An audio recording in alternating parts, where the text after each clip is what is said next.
Bonjour, je suis Orwin Avalon et je voudrais répondre à une de ces questions super épineuses qui, j'imagine, non seulement nous concernent tous, mais que certains peuvent se poser consciemment et que tout le monde se pose inconsciemment en évitant soigneusement de l'amener sur le tapis. La question, je vous fais languir, je sais, eh bien la question c'est où va le monde?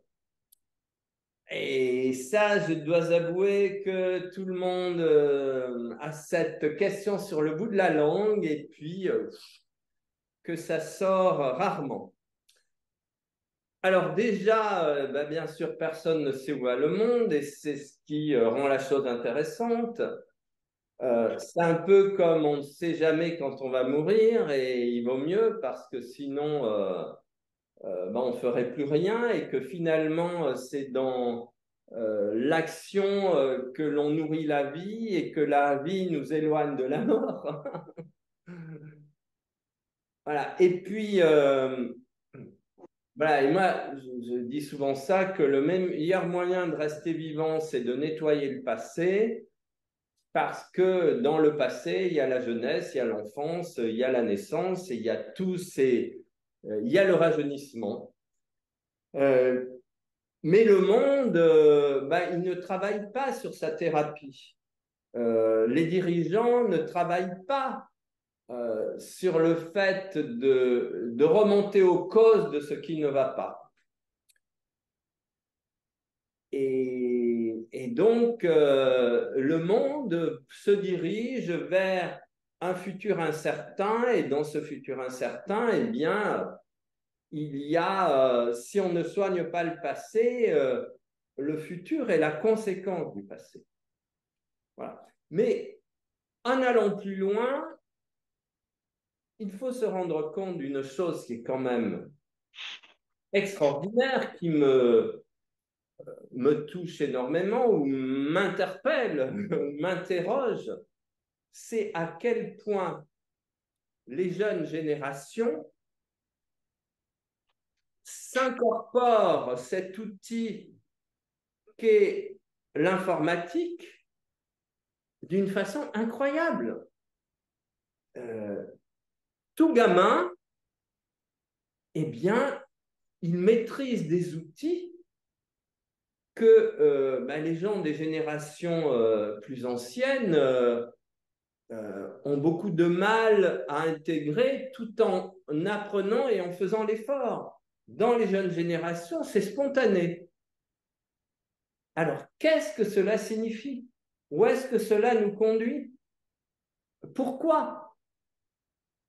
Et alors là, je vais peut-être dire des choses qui vont faire se dresser les cheveux des gens bien pensants. Mais si vous voulez, le corps humain est construit sur une base de carbone et les ordinateurs sont construits sur une base de silicium. Et le silicium entre pour une part importante dans la composante du corps humain. Ça a une action très puissante sur le corps humain. Ça stimule tout un tas de fonctions dans le corps humain. Ce qui signifie que l'être humain est de plus en plus en lien avec les écrans, avec l'informatique, avec les ordinateurs, c'est-à-dire avec des structures euh, où le silicium est la composante la plus importante. Et alors l'idée, c'est que le silicium se projette en raison de notre proximité dans la structure métabolique du corps humain et amène une mutation de la structure physique du corps humain, mais aussi du coup de la structure psychique du corps humain. Et là se pose toute la question de la résonance que l'informatique et donc l'intelligence artificielle peut avoir sur l'individu. Euh, Parce que l'ordinateur est on va dire, le père de l'intelligence artificielle. Et est-ce que cette mutation du carbone vers le silicium n'amène pas une sensibilité de plus en plus grande à l'informatique et donc un assujettissement possible de plus en plus important à l'intelligence artificielle, c'est-à-dire à la capacité d'être dirigé par ce qui est artificiel et quelque part de nous éloigner de ce qui est naturel. Alors, ce qui m'interpelle, c'est quand même qu'on nous bombarde de l'idée que le naturel est en danger. La nature est en danger. L'écologie nous dit « oulala, ça va mal, tout va mal ».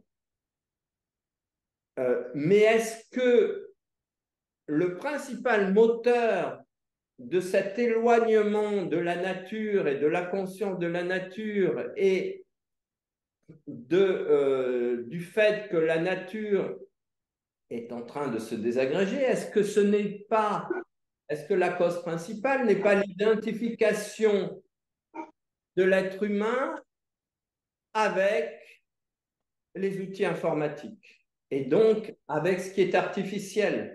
L'artificiel chasse le naturel. Voilà. Et si vous voulez, là se pose la question de comment peut-on agir pour inverser ces processus. Voilà. Et si vous voulez, en fait, il s'agit d'unir en nous le carbone et le silicium. C'est comme si l'être humain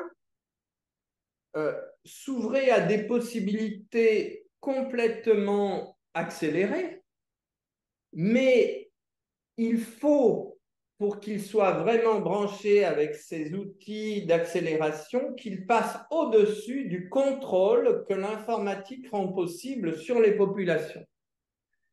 Donc la question, c'est comment passer au-dessus du contrôle. Et passer au-dessus du contrôle implique se lier avec des sources d'autorité infiniment plus élevées que l'autorité politique, l'autorité économique qui actuellement régissent les populations humaines. Voilà, et c'est la raison pour laquelle eh bien, j'invite toujours les personnes à se relier à des sources d'autorité plus importantes. Et quelles sont les sources d'autorité plus importantes que les gens qui nous dirigent, c'est-à-dire qui dirigent le monde dans le plan physique, c'est de se relier aux forces qui dirigent le monde dans le plan invisible. Et évidemment, je fais référence ici aux forces de lumière, aux forces d'amour et à la force de vie qui remplit l'univers de toutes ces bénédictions, qui est aussi en nous. Et donc la question fondamentale, c'est comment intensifier notre lien avec la force de vie, avec cette énergie considérable de l'univers. Et si vous voulez, les méditations Merkaba Matrimandir ont pour objectif de relier l'être humain cellulairement dans son corps avec des sources de lumière qui sont suffisamment importantes et élevées pour permettre à la fois cette transmutation de l'incorporation de tout ce qui est artificiel et de la dépendance à l'artificiel et donc à l'intelligence artificielle, et unir en nous le carbone et le silicium, c'est-à-dire le naturel et l'artificiel, et c'est de les unir par le surnaturel. Le surnaturel, c'est la force divine, la force de vie qui est tellement plus puissante que les oppositions apparentes de tout ce qui nous est proposé actuellement dans le monde et à tous les niveaux de notre existence. Et voilà, et donc nous pouvons vraiment communier avec ces incroyables énergies, avec cette puissance de l'univers, et là, il deviendra possible de basculer, de passer au-dessus de cette barrière, on va dire, de nuages qui nous empêchent d'accéder à notre véritable puissance, et cette puissance qui est uniquement dans l'amour, dans la lumière et dans la vie, et vraiment de transformer à la fois l'individu et la capacité de vivre ensemble au niveau collectif. Voilà, et c'est donc vraiment ce travail avec les méditations Merkaba Matrimondir, ce n'est pas uniquement un travail gna gna gna, je fais un petit boulot pour aller mieux et pour être content. Non, je crois qu'il s'agit vraiment d'un travail fondamental de modifier et d'amener à muter notre réalité actuelle, qui est une réalité extrêmement duelle.